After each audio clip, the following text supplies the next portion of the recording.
Hey everybody! Welcome to Obscurities in Miniatures in the year 2021. Wow.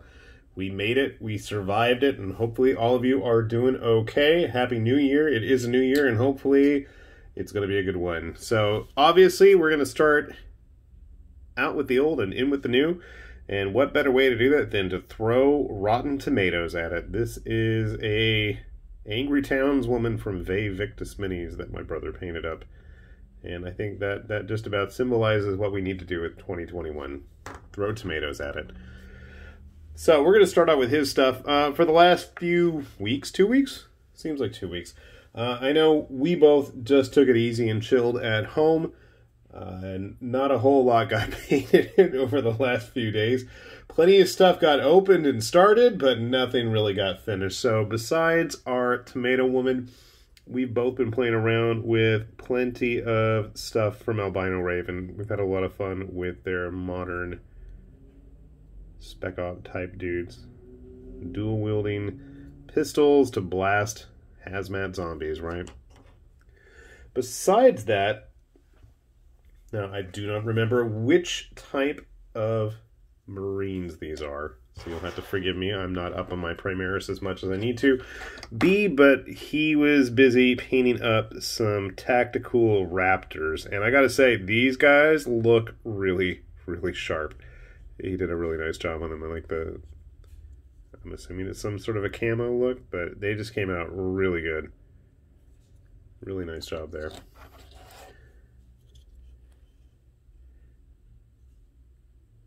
The other guy as well.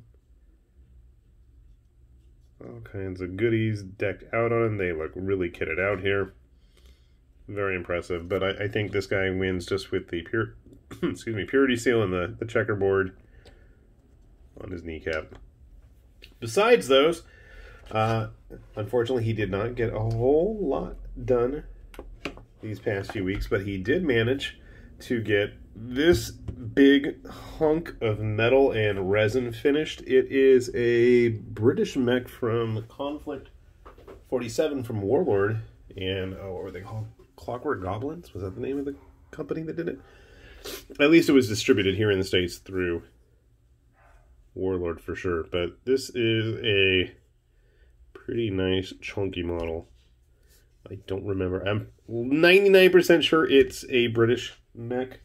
Couldn't tell you which one off the top of my head. I want to say Commonwealth, but I don't know why. Good size for a Dread if you wanted to go that route. With a tag for comparison. So that's what he got done. And we did manage to talk my dad into yet another Kingdom Death pinup. So this is the Holiday Satan. Appropriately dressed as always. Came out pretty decent, I gotta say. Oh crap, did I just... Yes, I did. I'm gonna have to fix that gun barrel now. Whoops. What did I get done? I got a variety of random stuff finished. I got a Saxon Churl. Why? Because, well, I've gone down the rabbit hole of historical kits and seeing what I can do with them. To go along with our Churl friend, we've got one of Fireforge's Peasant Rabble here. Very simply painted. Keep him company. Totally out of the blue, a hired hand from Shadows of Brimstone. This is one of the resin offerings, and I don't know why, but it reminded me a bit of Pee-wee when he's at the Alamo, and my rattle can sealer just decided to splurt itself to death and just got like little white flecks of everything everywhere. Gonna have to clean all that up. He came out pretty good. I like him. Different looking. The furry chaps. Alright, what else we got here? Much like my brother, I went ahead, and I think I showed these off earlier, painted up some Helghast looking Wolfenstein-ish Albino Raven heavy infantry, along with a hazmat zombie to harass them. It's dirty. I'm not a big fan of how I did it, but it's done. What other random stuff? A leftover Irishman from Wargames Atlantic. seem to have gotten lost in the shuffle and cleaning of the new year. A random oathmark human that we painted up like a ranger for Shadows Deep. Let's see what else. A plastic WizKids Dragonborn. Nothing too exciting. He's very glossy still. I was playing around with a gloss sealer and then trying a matte one, but boo. Well, at least I don't have to worry when I drop them like that. What else? We painted up a bunch of Legends of Signum stuff, both 3D printed and resin cast. This was one of their modular Vikings. I'm pleased with it. My wife has been all into the Vikings TV show. So she's like, "You're painting Vikings?" Oh, yeah. Switching continents and cultures, we've got this guy from Dragon Trapper's Lodge. I know I've shown off a few of their models before. I really dig their style, and especially when they get the Japanese stuff. And the only thing I'm regretting, I think the colors and everything worked out really nice. He's got this weird mark on his forehead that will not go away that I've tried to paint over multiple times now. But I put him on the wrong size base. If he's going to be a Sumo in Shadows of Brimstone, for example, you need to have him on a 40mm, but it's a 32 at least. He's a big guy, as you can see. Most of these models are on 25mm bases. Continuing with the Legends of Signum. I was looking for her. This is another of the 3D printed ones. She came out all right. Again, you can see I've been playing with the various sealers and made a mess and need to go back and touch those up. Did it break something? No. Okay. Then we have a random guild ball. I think he's a veteran. I don't even remember what he's called. Sporan in the front there. Beer in hand. Flasks. Kegs. Bottles. Everything's good to go. I had a horrible time trying to paint his eyes. His eyebrows just get in the way. He's got molded on eyebrows. I tried, folks. I really tried to get in there. It was not easy. Oh, and then I found the broken Hikaga swordsman that Cobra Mode did earlier. And if you see from this sword just totally snapped off. It printed perfectly, and then I broke it as soon as I walked outside with it to go let it cure. Oh well. I figured it's enough. I'm not going to go over... You know, I will print up a new one because they've got the Swole version from that Pit Fighter Kickstarter that they participated in with 3D Printing Pro. So I'm totally going to print up a new one. Maybe I'll reverse it and have them facing the other way. And hopefully be able to keep it in one piece. And we did manage to paint a couple of Kingdom Death models over these past few weeks while we were at it. We've got... Is this the mage? I think it's the mage. From the first Echoes of Death. That's halfway done now. I had to pin her. There was just no way she was going to stand up straight. It wasn't going to happen. And again, I need to really fix that sealer job because it's still kind of glossy in there. Blech. She came out okay, though. I'm not looking to win any awards, but I am looking to get my models painted.